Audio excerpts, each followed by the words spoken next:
I'm gonna roll the windows down too, so you can hear this frickin' brake squeal that I'm dealing with. The Chevrolet doesn't want to do anything about because they say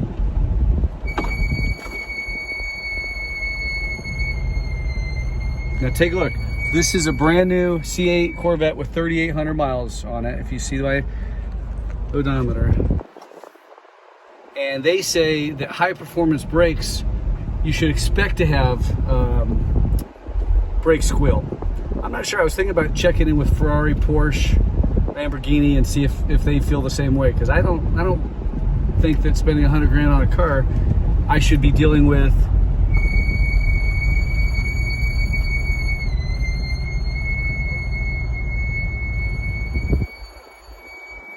I feel like I'm on an episode of Sanford and Son.